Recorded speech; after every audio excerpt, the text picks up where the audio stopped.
أعوذ بالله من الشيطان الرجيم لقد من الله على المؤمنين إذ بعث فيهم رسولا من أنفسهم يتلو عليهم آياته ويزكيهم ويعلمهم الكتاب والحكمة وإن كانوا من قبل لفي ضلال مبين أولما أصابتكم مصيبة قد أصبتم مثليها قلتم أنى هذا قل هو من عند أنفسكم إن الله على كل شيء قدير وما أصابكم يوم التقى الجمعان فبإذن الله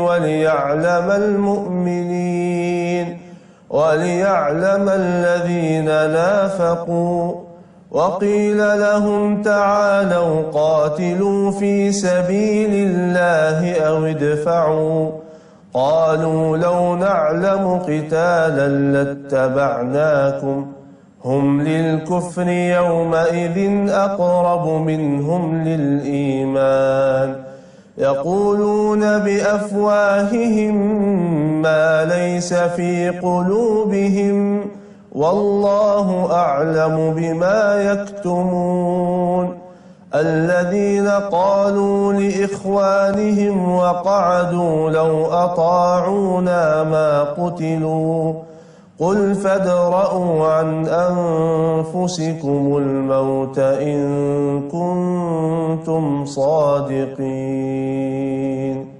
صدق الله العظيم.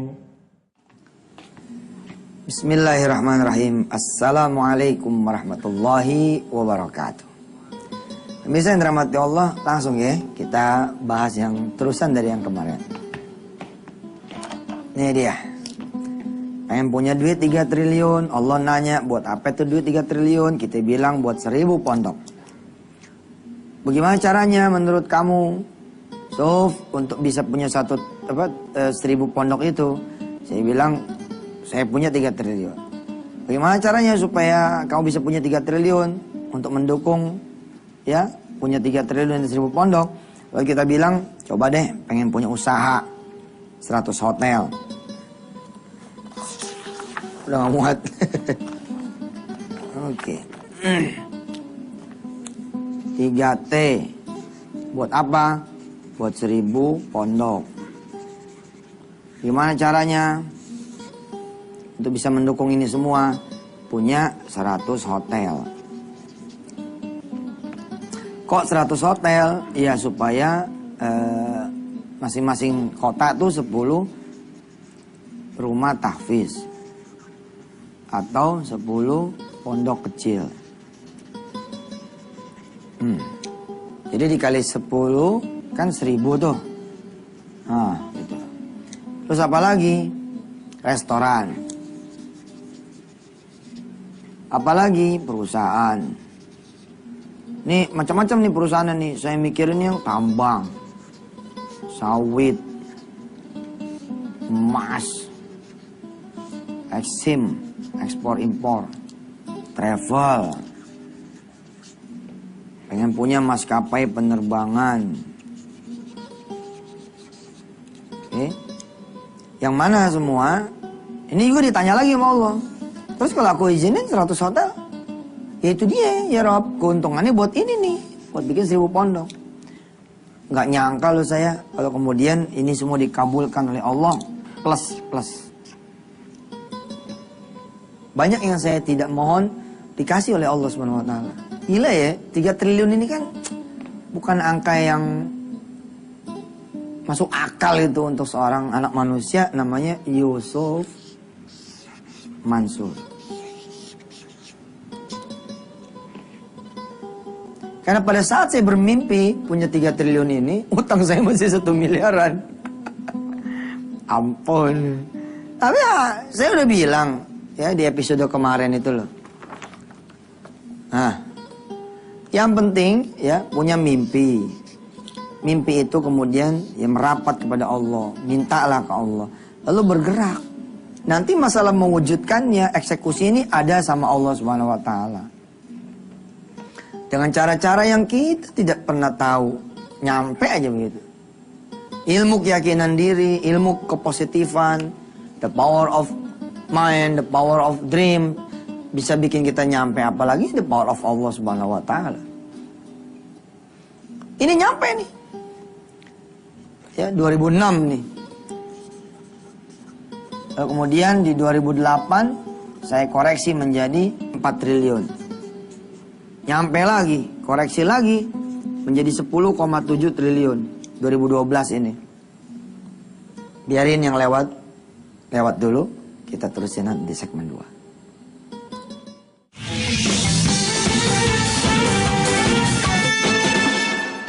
Oke.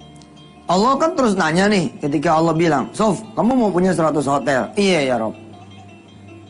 Oh, jadi keuntungan bangun hotel itu nanti buat 10 rumah tahfiz atau 10 pondok di sekitar hotel itu. Ya kira-kira begitu deh. Ini yang saya bilang ternyata sudah tereksekusi dengan baik oleh Allah Subhanahu wa taala. Tanpa perlu saya bangun hotel, 1000 pondok terlampaui. Sekarang jumlahnya saya bilang itu 3000 pondok. Bahkan beberapa waktu yang lalu datang kemudian teman dari Al-Maghrib Institute. Dia punya cabang-cabang di Amerika, ya, dan juga di Toronto, di Kanada sana. Dia bilang, saya mau buka perwakilan saudara, bikin rumah tahfiz di Amerika. Wah, cantik. Di Afrika Selatan ada 2 rumah tahfiz. Kemudian di Jepang, berapa minggu yang lalu saya berangkat ke Jepang. Kita buka ya, di atasnya rumah tahfiz itu sebenarnya pesantren tahfiz. Tapi kita gulirkan yang disebut dengan tahfiz center. Kita pakai call center. Tapi biasanya call center itu buat bisnis. Ini call centernya buat Al-Quran. Disebutnya Al-Quran call. Kalau bangun madrasah kan di Australia masalah. Tapi kalau membuat kemudian satu rumah bisa menjadi punya layanan Al-Quran call, nggak ada masalah. Nggak ada masalah parkir, nggak ada masalah kemudian jam, masalah segala macam. Pakai Al-Quran call. Tahu apa yang Allah lakukan buat saya? Ternyata Allah memberi hidayah, menggerakkan Indonesia, membantu saya mewujudkan 1000 pondok, sehingga kemudian jumlahnya menjadi 3000 pondok. Sekarang memang namanya masih rumah tahfiz. Tapi jangan lupa, pesantren-pesantren besar di tanah Jawa dan juga di luar tanah Jawa berasal dari kamar kiainya kan. Kiainya pulang dari tanah suci, diambil kemudian murid-murid 10-20 anak. Karena nggak muat, kemudian beli tanah sebelah, nggak muat lagi beli tanah sebelah, nggak muat lagi beli tanah belakang. Kemudian bangun asrama. Tuh. Kira-kira 50 tahun, 100 tahun, 17.000 muridnya. Umpama ada satu kota namanya Solo. Berjalanlah sesuai dengan akal saya saat itu menjadi anak muda. Oke, kasih saya usaha ya Allah. Supaya saya kemudian bisa membangun itu namanya rumah-rumah tahfiz dan pesantren.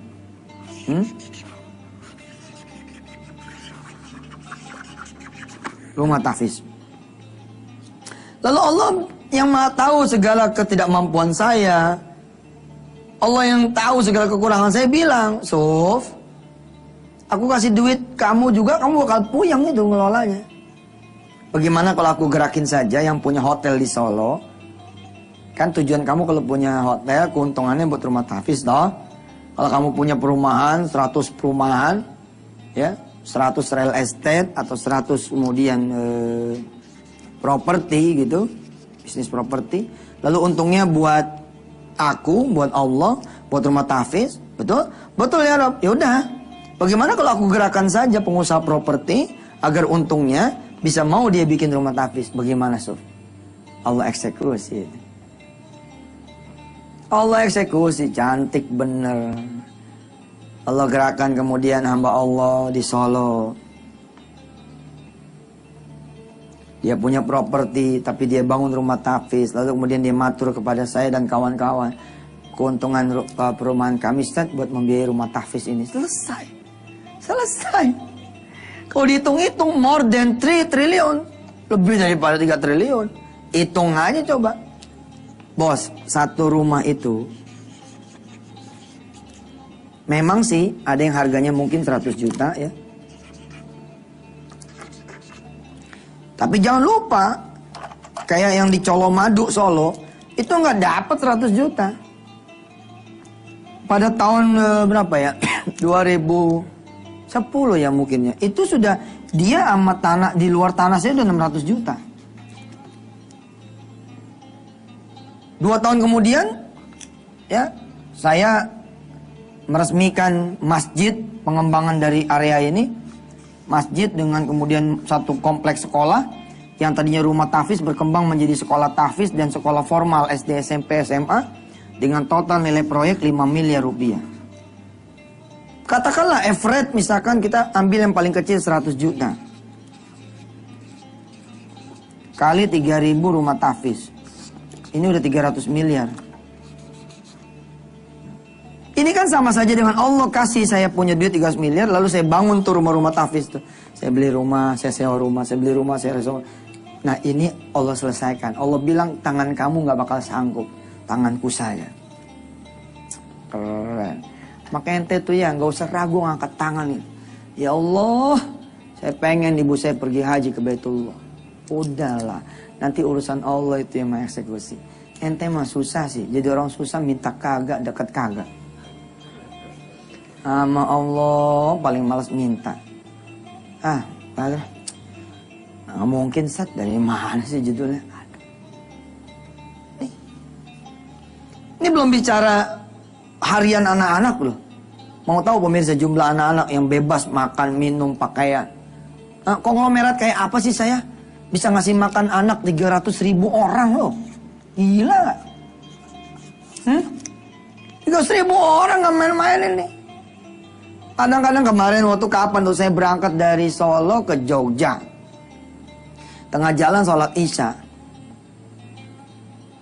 Ya, makanlah, minumlah di angkringan itu, model apa angkringan itu ya. Ternyata yang punya angkringan bilang, mimpi apa saya Ustaz? Ketemu antum ini. Enggak mimpi Pak, saya ada di sini. Ustaz, ikut yuk. Dia ajak saya ke belakang, ternyata dia punya rumah tahfiz. Apa dia bilang? Angkringan ini saya dedikasikan untuk rumah tahfiz di belakang. Oh subhanallah Pak, subhanallah, kalau pengusaha real estate mah biasa udah kali ini angkringan. Betul. Sampai saya udah nggak ngerti lagi kalau ditanya sama orang rumah tahfiz di mana aja Ustaz. Waduh nggak paham Nana. Udah nggak ngerti, udah bererot. Tinggal kita nih tugas emang lagi mendata ya rumah-rumah tahfiz di mana saja. Seperti saya bilang ada kemudian di Pegunungan Jayapura Papua sana, ada di kemudian hutannya Kalimantan. Allahumma sholli ala Muhammad. Selesai dieksekusi sama Allah. Kita terusin lagi ya. Ntar setelah yang satu ini. Monggo silakan.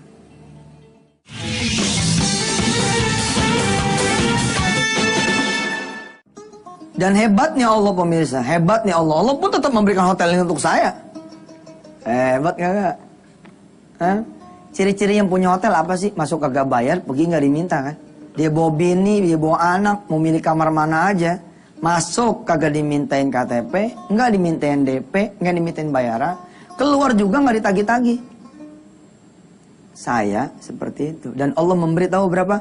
Bukan 100 hotel, di 100 kota. Tapi di semua kota di tanah air yang tercinta ini. Coba-coba ada yang nagih dah, saya nggak mau masuk situ. Umum jadi gratisan aja. Tahu nggak? Udah dijemput saya seperti owner. Owner mah yang jemput siapa coba? Nah ini ownernya yang jemput saya coba. Kita investor bukan. Assalamualaikum Ustaz. Waduh kehormatan Ustaz masuk di hotel kami, subhanallah Ustaz. Panitia-panitia udah jemput saya. Masya Allah. Impian tuh sudah terlampaui, udah lewat dengan cara-cara kerja Allah yang sangat misterius. Allah bilang, engkau pengen punya maskapai penerbangan, Iya.